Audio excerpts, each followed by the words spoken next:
성도 여러분, 안녕하셨습니까? 오늘도 사랑하는 예수님과 동행하시며 그분을 깊이 알아가는 시간을 보내셨는지요? 오늘은 요한복음 17장에 있는 말씀을 먼저 읽겠습니다.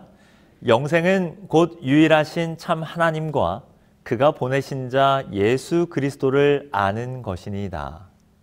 제가 계속해서 말합니다. 영생은 무엇이라고요?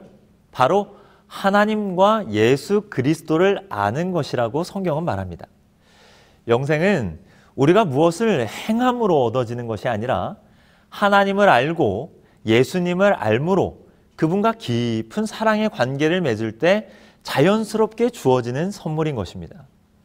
그러므로 우리는 날마다 주님과 동행하고 주님과 대화하며 주님의 말씀에 귀를 기울이고 또한 기도함으로 나의 이야기를 하나님께 들려드리는 그런 동행의 삶을 살아야 하는 것입니다. 그런데 요한복음 5장 40절에 보면 그러나 너희가 영생을 얻기 위하여 내게 오기를 원하지 아니하는도다 라고 말씀하셨습니다. 율법의 행위에 매여 그 안에 계신 예수님을 만나지 못하고 행위로 말미암아 메마른 신앙을 하고 있는 서기관들과 바리새인들을 향하여 하신 말씀이었습니다.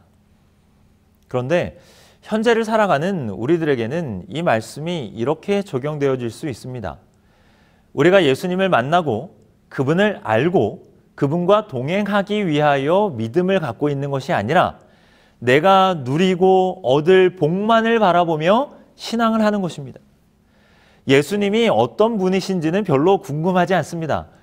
하나님의 깊은 사랑과 은혜는 별로 경험하지 않아도 되는 것입니다. 단지 내가 신앙을 함으로 내 가족이 건강하고 남편이나 아내의 사업이 잘 되고 자녀들이 성공하기를 바라는 마음으로만 신앙을 하는 것이죠. 영생은 예수님을 아는 것인데 예수님을 알기를 원하지 않고 그저 예수님께서 주시는 선물만을 바라며 그 주시는 복만을 달라고 떼쓰는 신앙을 하는 것입니다. 지금 이 시간 함께하는 우리 모든 성도님들께서는 세상 사람들이 말하는 복만을 쫓아 신앙을 하는 것이 아니라 예수님을 개인적으로 알아가고 그분을 만남으로 예수님과의 깊은 교제 가운데 누리는 진정한 기쁨을 누리시게 되길 간절히 소망합니다. 그 기쁨으로 인하여 우리 성도님들의 삶이 아름답고 행복한 하루하루가 되길 소망합니다. 우리가 그러한 삶을 살 때 우리는 하나님을 아는 존재가 되는 것입니다. 그리고 하나님을 알고 하나님과 깊은 사랑의 관계 속에 있는 우리는 영원히 하나님과 함께 살아갈 것입니다. 그래서 우리는 성경을 통하여 어떻게 하면 복을 받는가를 연구하는 것이 아니라 성경을 통하여 말씀이 증거하는 예수님을 만나야 하는 것입니다.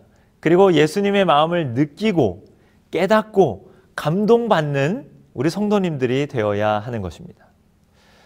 오늘은 노아의 때와 같으리라는 제목을 통하여 우리를 너무나 사랑하시는 하나님의 마음을 그리고 예수님의 사랑을 좀 한 걸음 더 가까이에서 살펴보고자 합니다. 마태복음 24장 37절에는 노아의 때와 같이 인자의 임함도 그러하리라고 말씀하셨습니다. 이 말씀은 심판이 닥쳐와도 그 기별을 무시하고 여전히 자신의 삶에 심취하여 하나님의 부르심에 응답하지 않는 세상의 모습을 말하는 것이죠. 주의 재림이 임박한 이때에 여전히 사람들은 먹고 마시고 시집가고 장가가며 자기 일에 바쁜 것입니다. 잔치를 열어도 오지 않는 것이죠. 밭을 사서 소를 사서 나는 이제 장가를 막 들어서 잔치에 가지 않겠다고 이야기하는 것입니다. 징조가 있어도 깨닫지 못하는 것입니다. 노아 방주를 정말로 거대하고 웅장하게 건축하였고 하나님께서는 수많은 동물들을 짝지어 그곳으로 보내십니다. 한번 상상해 보십시오. 얼마나 장관이었을까요? 그러한 장면은 그들이 일평생을 살면서 한 번도 본 적이 없는 것이었습니다.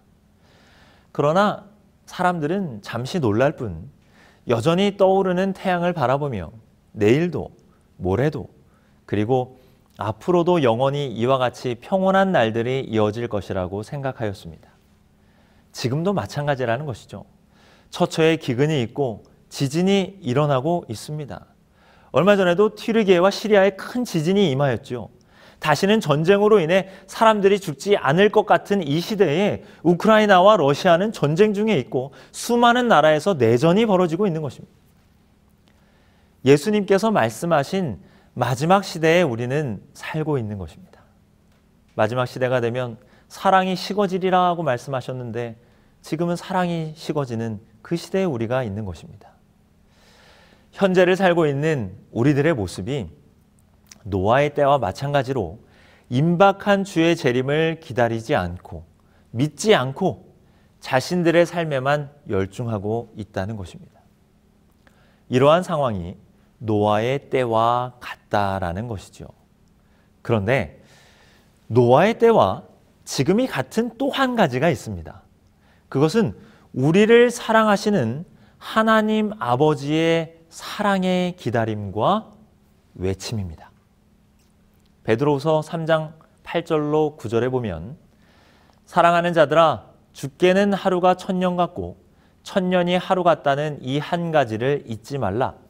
주의 약속은 어떤 이들이 더디다고 생각하는 것 같이 더딘 것이 아니라 오직 주께서는 너희를 대하여 오래 참으사 아무도 멸망하지 않고 다 회개에 이르기를 원하시느니라. 하나님은 우리를 너무나도 사랑하셔서 1000년을 하루같이 여기시며 더 많은 사람들이 회개에 이르기를 참고 기다리시는 것입니다.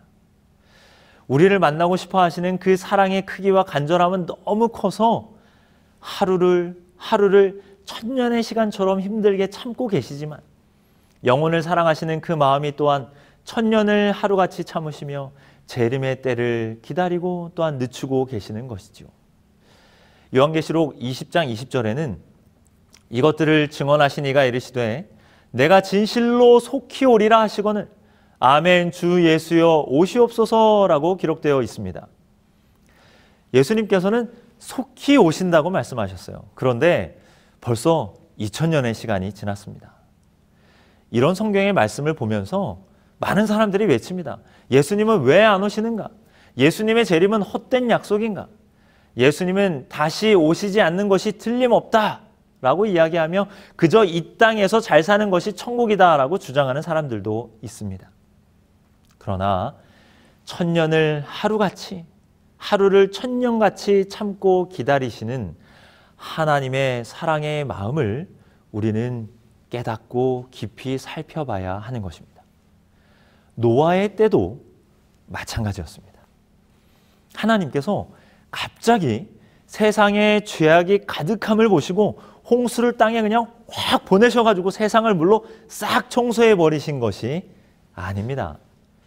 노아의 때에 하나님께서 얼마나 길고 오래도록 사랑으로 사람들을 기다리시고 하나님의 품으로 돌아오라고 외치셨는지 우리는 살펴보아야 합니다.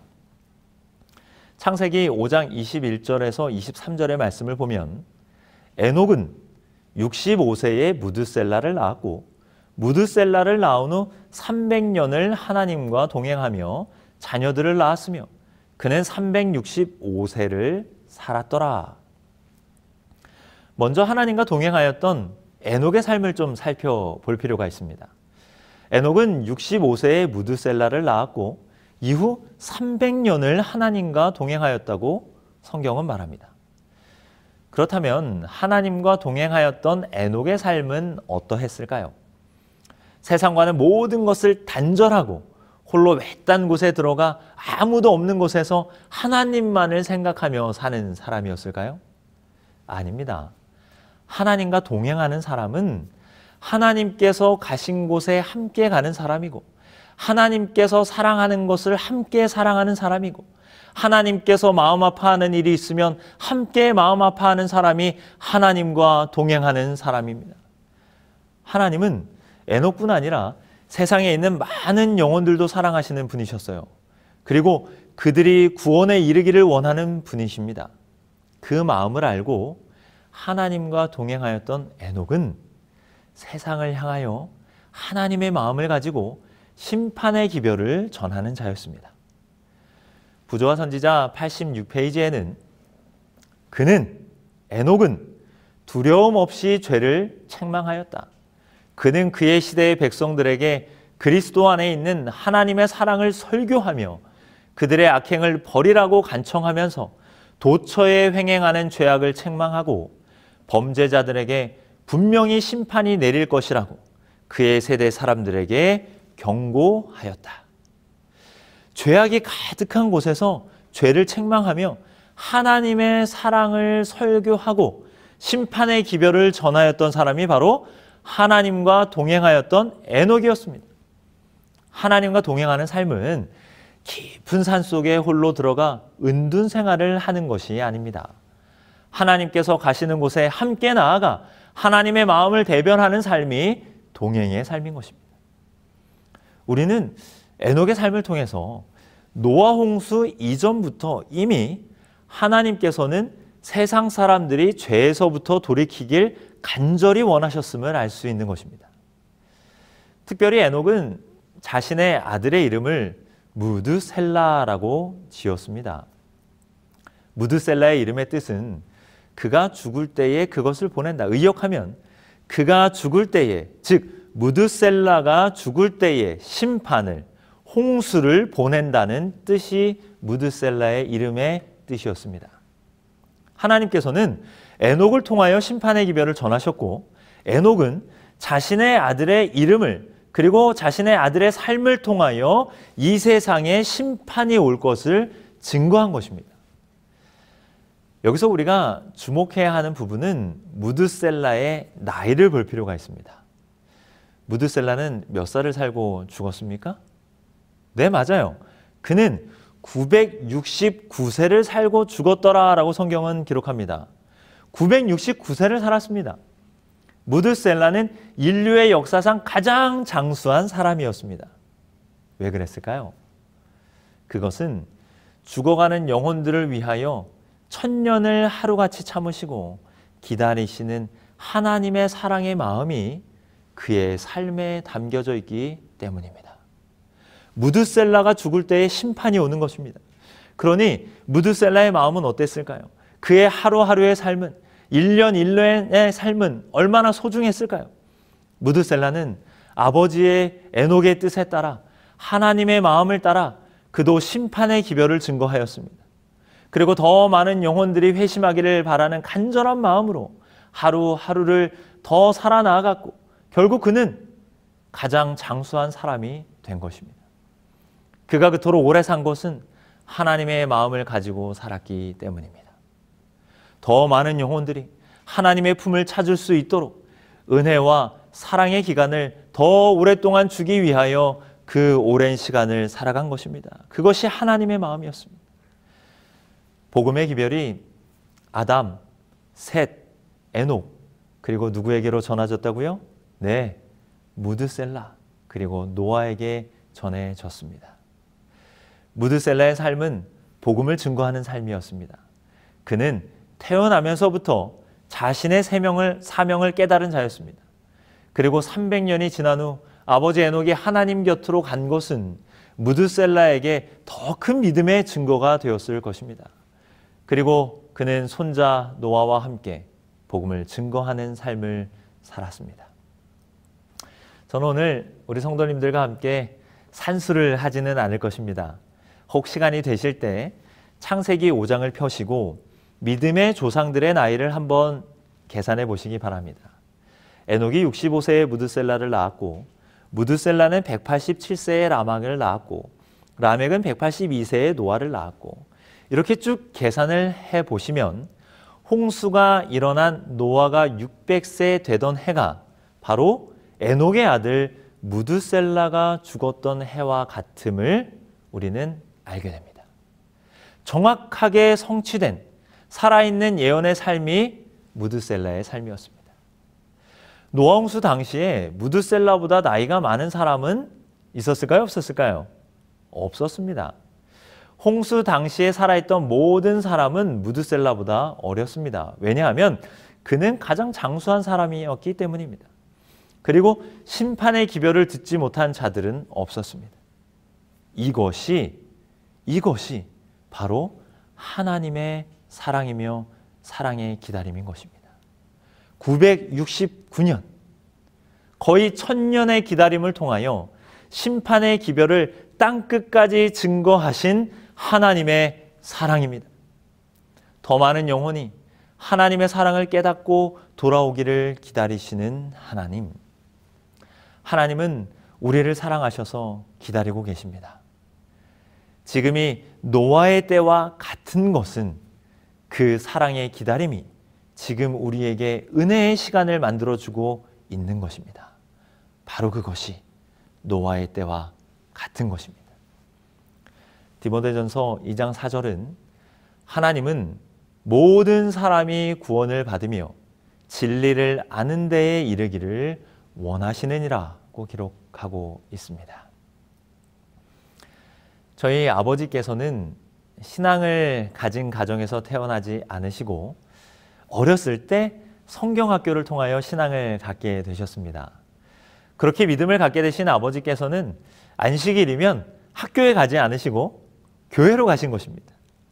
그런데 그 모습을 못마땅하게 여기신 저희 할아버지께서는 안식일이면 저희 아버지를 잡으러 교회에 오시고 아버지는 신앙을 지키기 위하여 믿음의 투쟁을 어렸을 때부터 하셨다고 합니다.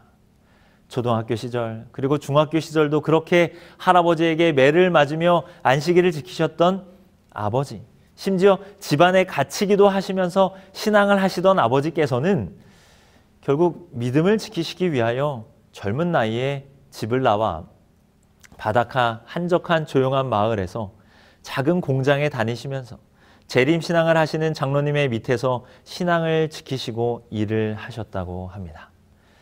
그리고 재림가정에서 태어나 믿음 안에 자라신 저희 어머니를 만나 결혼하시고 형과 저를 낳아서 서울에서 작은 삼육우유 대리점을 운영하시며 믿음의 가정을 꾸리게 되셨습니다.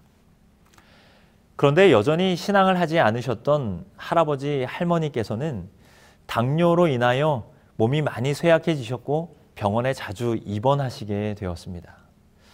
건강이 악화되어 아버지와 어머니께서는 결국 어르신들을 모시기 위하여 시골로 내려오셔서 저에게 할아버지, 할머니 되시는 분을 모시기로 결심하셨습니다. 어린 제 기억에 저의 할머니, 할아버지뿐 아니라 저의 증조 할아버지와 할머니께서도 살아 계셨어요. 그래서 저희 어머니께서는 젊은 나이에 시골 생활을 시작하시며 그 어르신들을 다 모시게 된 것입니다. 그렇게 아프고 연로하신 어르신들을 모시기 위하여 시골로 내려오신 아버지와 어머니의 삶은 순탄치만은 않았습니다. 여전히 신앙으로 인한 갈등이 있었고 너무나 힘든 일상의 연속들이었습니다. 제 기억에 명절이면 할아버지의 형제 되시는 분들이 오셔서 장손이 제사를 안 드린다고 저희 아버지에게 뭐라고 하시며 혼내시던 기억들이 납니다. 돼지고기를 사오셔서 저희 어머니에게 돼지고기를 가지고 요리를 해내오라고 요청하셨던 기억도 납니다.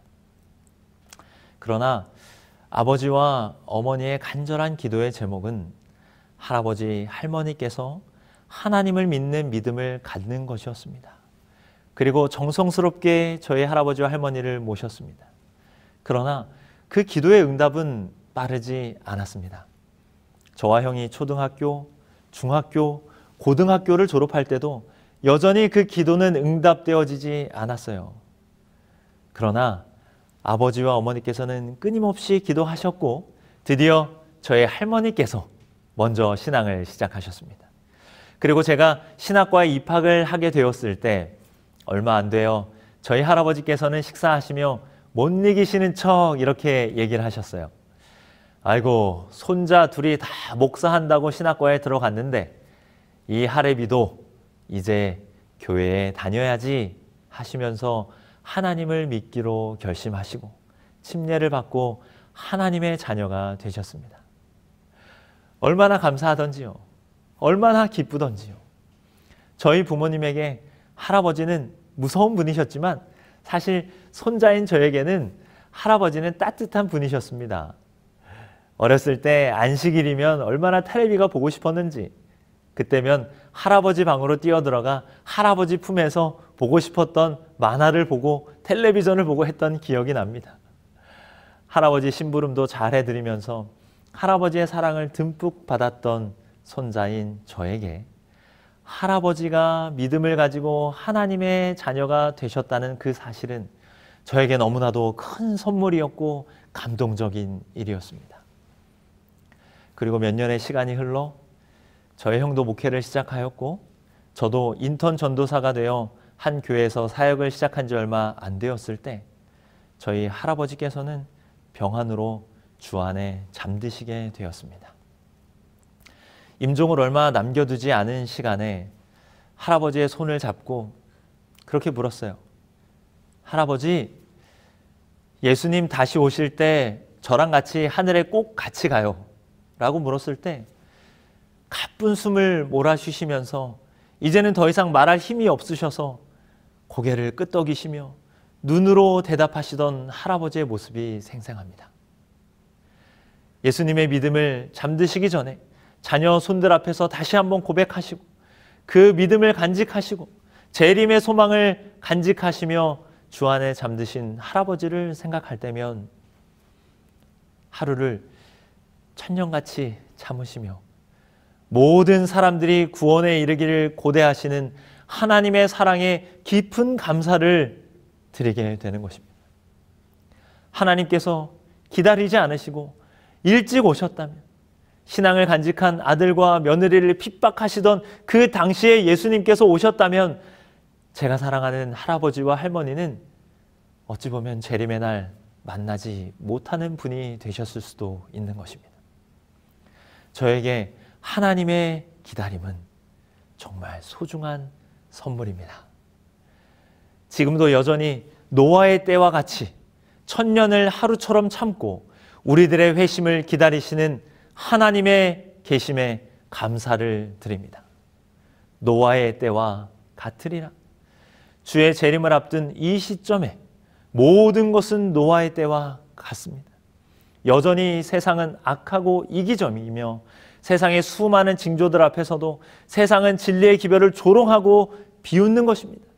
그러나 아담을 통하여, 셋을 통하여, 에녹을 통하여, 그리고 무드셀라와 노아를 통하여 복음을 증거하시고 홍수 이전에 일찍이 천년보다 아니 더 이전부터 심판의 기별을 전하시며 사랑으로 기다리신 하나님의 사랑은 지금도 여전히 이 세상을 향하고 있다는 사실에 감사를 드리시게 되길 간절히 바랍니다. 무드셀라가 가장 장수한 삶을 살았던 것은 더 많은 사람이 회개하길 원하셨던 하나님의 사랑의 마음임을 다시 한번 묵상하시게 되길 간절히 기도합니다. 말씀을 마치며 성경을 한 절 보겠습니다. 마태복음 24장 14절에 이 천국 복음이 모든 민족에게 증언되기 위하여 온 세상에 전파되리니 그제야 끝이 오리라. 노아의 때에 에녹이 그랬던 것처럼 무드셀라가 그리고 노아가 그랬던 것처럼 복음을 땅끝까지 전하는 주님의 종들이 또한 되시기를 간절히 바랍니다. 하나님께서는 에녹과 같이 무드셀라와 같이 노아와 같이 세상을 향하여 하나님의 마음을 가지고 예수님의 마음을 가지고 복음을 증거할 사람들을 찾고 계십니다. 여러분들이 재림을 고대하시며 참고 기다리시는 하나님의 마음을 기쁘시게 하는 하나님의 자녀들이 되기를 소망합니다. 노아의 때에 보여주셨던 그 사랑의 기다림이 지금도 우리를 위하여 계속되고 있음을 기억하시기 바랍니다. 하나님은 사랑이십니다. 예수님은 사랑이십니다. 우리는 성경을 통하여 이렇게 하나님의 사랑을 더 깊이 깨닫고 알아가는 것입니다. 매일의 말씀 속에 예수님을 만나시고 사랑의 교제를 나눔으로 예수님을 진정으로 아는 하나님을 알아가는 모든 재림 성도님들이 되시기 바라며 말씀을 마칩니다.